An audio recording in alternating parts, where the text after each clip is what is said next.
Hablar de finales de videojuegos en cualquier lista es quedarse corto, y ni hablar de los que para muchos tuvieron finales muy confusos y hasta carentes de sentido. En esto no me refiero a que no hayan tenido algún tipo de explicación lógica, porque los mismos usuarios pueden darla fácilmente, pero en varios finales nos dejarían una sensación extraña, carente de sentido, y con ganas de que el final haya sido un poco diferente, o que haya habido una construcción más coherente en torno al final que nos brindaron. Como menciono, esto no es para criticar el juego mismo, pero de igual forma cada quien sacaría sus propias conclusiones y gustos.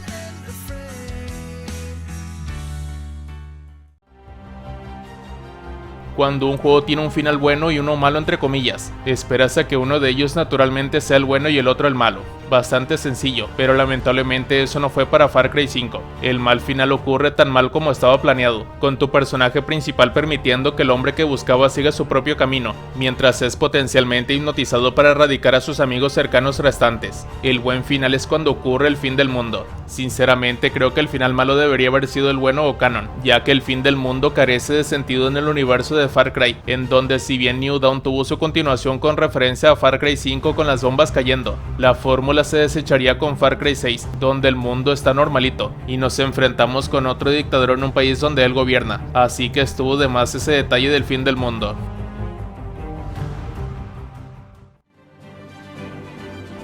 Los finales de Fire Emblem Awakening son inusuales, porque son en gran medida sencillos y tienen sentido, excepto por un aspecto de un final. Después de derrotar al dragón Grima, el jugador tiene que elegir entre simplemente desterrarlo durante 1000 años, o hacer que su avatar se sacrifique para matarlo permanentemente. Si se elige la última opción, parece que el avatar logró matar al dragón, pero murió en el proceso. Sin embargo, en una escena posterior al juego, sus amigos se encuentran con ellos en un campo en una recreación de la primera vez que se conocieron. Aparte de una breve mención de Naga al principio del juego, no se da ninguna explicación de cómo sobrevive el avatar, y esto claramente socava la elección final del juego.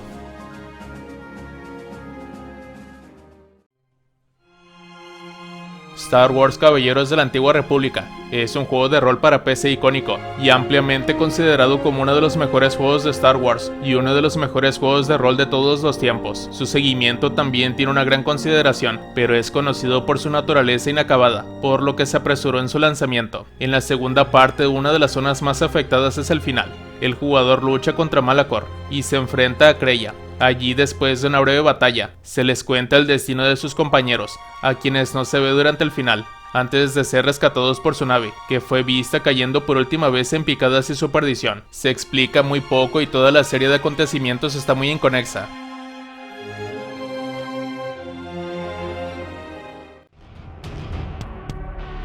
Todo fanático del Señor de los Anillos sabe que Sauron, el Señor Oscuro de la Tierra Media, es el villano definitivo al que todo el mundo tiene que enfrentarse en las películas y los libros. El gran problema recae en que si se va a incluir como el jefe final en un videojuego, que en este caso es la Tierra Media Sombras de Mordor, hubiera sido mucho más destacable colocándose como el ser todopoderoso que es, y en cambio lo llegan a convertir en un enemigo Mindundi que es fácil de derrotar, por lo que no tiene sentido que lo hayan degradado de esa manera al final.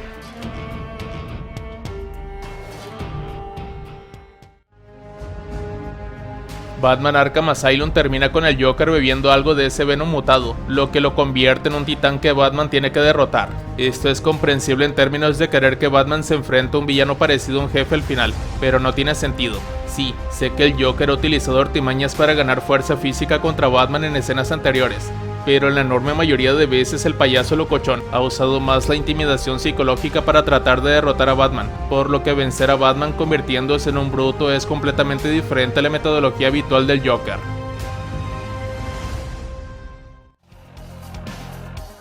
Half-Life cambió las reglas del juego para los videojuegos, sin escenas de corte, realmente sumergió a los jugadores en el personaje de Gordon Freeman. La innovación en el diseño de niveles también fue fenomenal.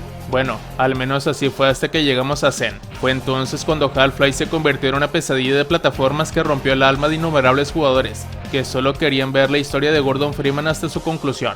Agrega enemigos a la mezcla también, y esa es una receta rápida para cientos de caídas al abismo.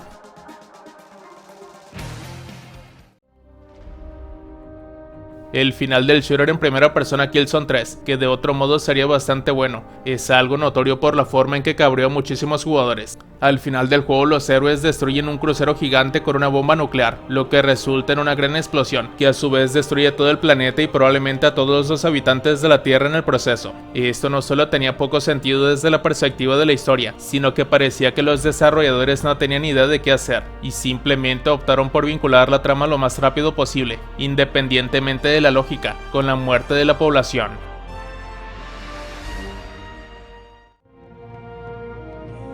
Por sí sola, Asura's Wrath tiene un buen final. Asura obtiene justicia y vive feliz para siempre con su hija, después de pasar demasiado tiempo con un pie en el más allá y el otro pateando a sus oponentes. Desafortunadamente, Asura's Wrath recibió un DLC que confundió seriamente el final. El final del DLC avanza millones de años hacia el futuro, donde Asura y sus compañeros se han reencarnado como humanos comunes y corrientes. El detalle es de por qué el juego favorito de muchos, plagado de eventos de tiempo rápido y golpes de ira, decidió tener este tipo de final, en donde los personajes se vuelven normales. Con ello no dejaría un buen sabor de boca.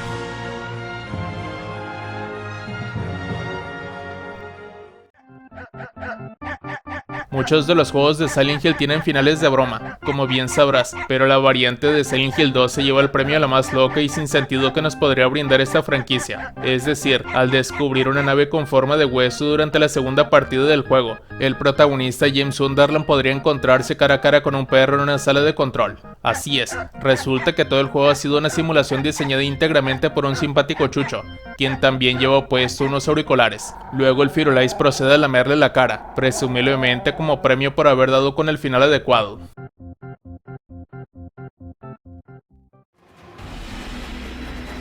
Una terrible pelea contra un jefe final de un juego a veces puede catapultar un final a la perplejidad. Borderlands fue un gran juego, tenía la cantidad justa de humor, acción y mejoras para que pareciera algo novedoso. Sin embargo, el final lo estropeó. No solo la tan cacareada bóveda a la que tus personajes intentaban llegar estaba vacía, sino que el jefe era abominablemente débil. Quizás no hubiera importado la ausencia de un gran tesoro en la bóveda si el jefe hubiera sido más desafiante, pero en vez de ello resultaría innecesaria toda la preparación en el juego antes de este enfrentamiento tan decepcionante.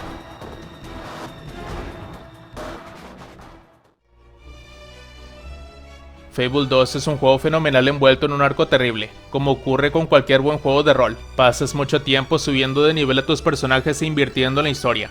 Que todo tu trabajo termine con un monólogo del villano Lucian justo antes de que le disparen rápidamente en el estómago fue simplemente anticlimático.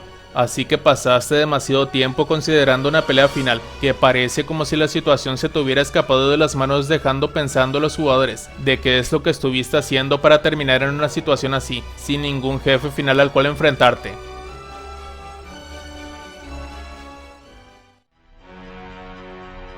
Nunca se pensaría que un videojuego en el que juegas como un monstruo gigante que arrasa ciudades podría por un lado ser aburrido y por otro tener un final terrible. Después de recorrer un centenar de niveles de Rampage que consistían en el mismo tipo de juego una y otra vez, recibirían tan solo un mensaje de felicitación y eso es todo. Rampage era un juego sobre monstruos, pero la conclusión fue el final menos grandilocuente que podrías haber recibido. O sea, no es que quisiéramos que hubiese tenido algo espectacular por mostrarnos al final, pero vamos, alguien con un poquitico más de imaginación pudo habernos dado algo aunque sea decente y con un poco más de sentido.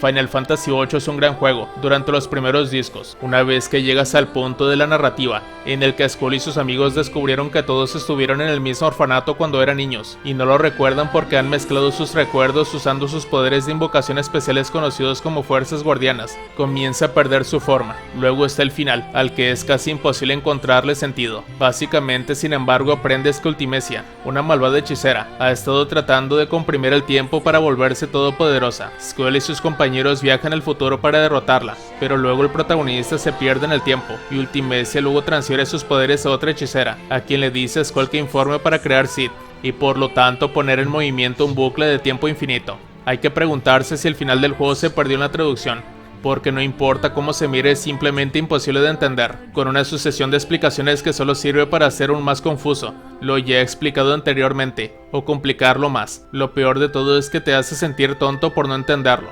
No necesariamente le resta valor a Final Fantasy VIII, porque es un juego maravilloso con momentos impresionantes, con algunos de los mejores personajes de todos los tiempos, pero al final es un montón de cosas confusas, redimidas solo por la encantadora escena de los créditos excesivos, y la escena con Skull y Rinoa juntándose en el balconcillo para besarse.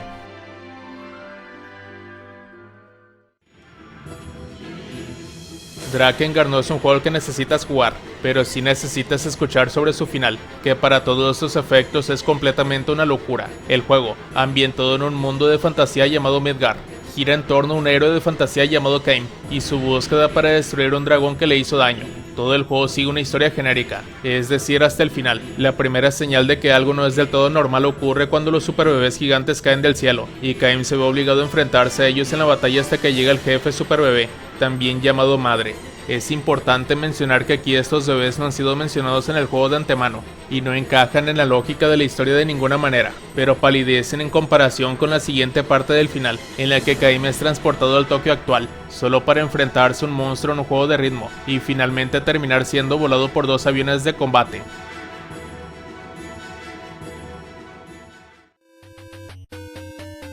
Super Mario Bros. 2 es el juego de Mario que destaca por sí solo, presentando un mundo mucho más extraño con referencia a la entrega anterior, así como enemigos diferentes que parecían sacados de otras realidades alternativas. Hasta la jugabilidad también cambió, y a medida que el jugador seguía avanzando, y se enfrentaría al jefe final derrotándolo, las cosas se aclararían absolutamente recorriendo el guión final más flojo y sin sentido que un escritor pudiera dar, siendo que todo fue un sueño. Así es, el Marito desde la comodidad de su cama soñó todo lo que vivimos en esta entrega, sin explicar absolutamente nada de quiénes eran esos enemigos, o el por qué se imaginó todo eso.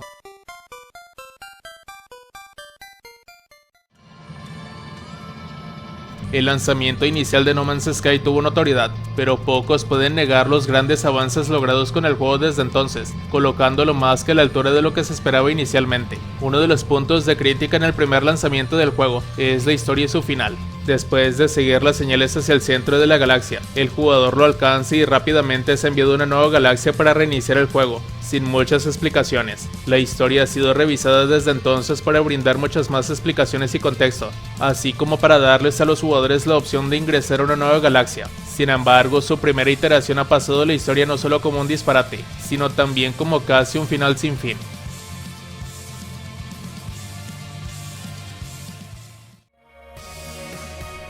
Mirror's Edge es un juego súper destacable en su jugabilidad, aunque su historia haya sido demasiado simple y pasa demasiado a segundo plano. Tu objetivo es ayudar a limpiar el nombre de la hermana de Fate por un asesinato que ella no cometió, pero lo verdaderamente irrelevante viene hacia el final. El juego culmina en una escena en la azotea donde Fate tiene que esquivar balas mientras intenta saltar un helicóptero donde su hermana está cautiva. Fate logra subirse al helicóptero y rescata a su hermana desde el transporte que está peligrosamente en movimiento, y por milagro salen ilesas. Regresan al rascacielos, luego comparten un breve abrazo y contemplan la ciudad.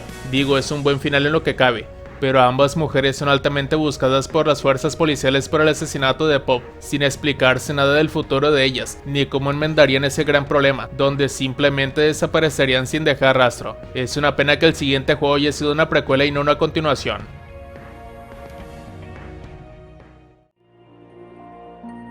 Spore no es necesariamente un juego que se tome a sí mismo completamente en serio, pero es su historia de una especie que pasa de ser células individuales a exploradores que abarcan galaxias es razonablemente coherente y divertida. Su final, sin embargo, es una historia diferente. Después de abrirse camino a través del enorme Imperio Grox, con 2400 planetas de fuerza, para llegar al centro galáctico, el jugador ve una escena con un alienígena agudo llamado Steve que lo solicita, les da un artículo y luego los invita a una presentación para comprar un tiempo compartido. El final forma parte de la notoriedad del juego por lo extraño que es.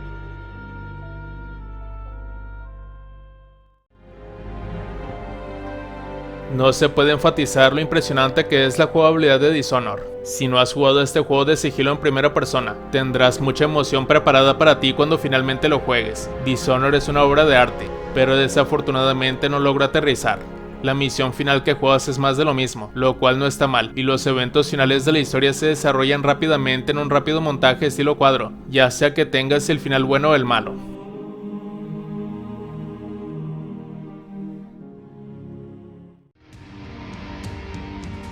Deus Ex Mankind Divided realmente hizo un buen trabajo al dividir a los jugadores. No se sabe cuántos foros de mensajes se han leído, donde algunas personas están convencidas de que el juego es fantástico y otras están muy decepcionadas. Un punto donde se ponen más de acuerdo, sin embargo, reside en el final. El estilo ingenioso de elección y sigilo por el que se conoce a Deus Ex se vio abaratado por un final que dejó a los jugadores desconcertados sobre por qué los desarrolladores elegirían terminar la historia allí en donde prácticamente no se resolvió nada, y a pesar de las numerosas acciones de Adam Jensen a lo largo del juego, hubo pocas consecuencias.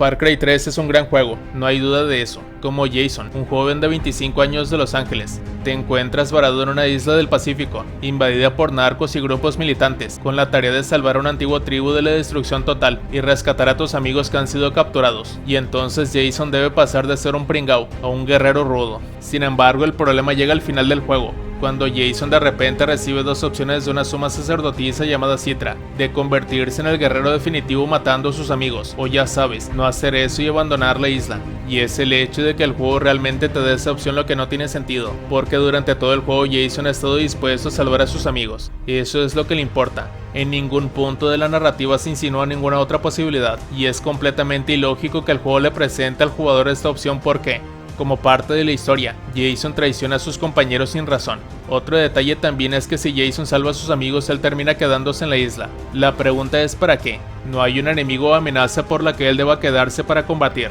Tampoco hay otra elección poderosa para quedarse, ya que con sus amigos también está su familia de sangre que lo espera. Sé que el guachín se quedó porque en Los Ángeles llevaba una vida aburrida y poco destacable, pero vamos, tampoco es que en la isla haya mucho que hacer.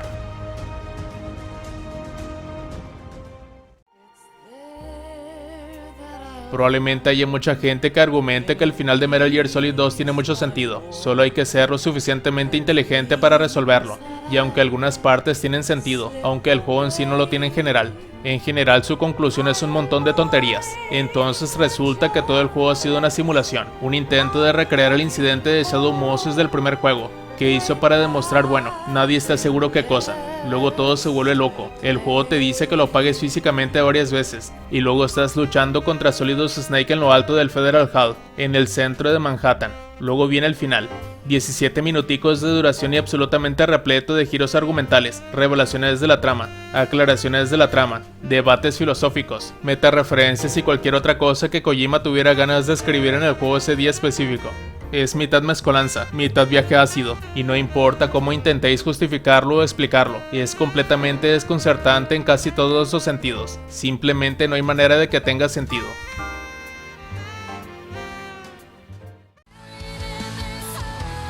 Y bueno amigos, esto ha sido todo. ¿A ti qué te parecieron estos finales de videojuegos? ¿Cuáles de estos te parecieron los más sin sentidos que viste? Si el video te gustó, dale like y suscríbete, nos vemos hasta la próxima.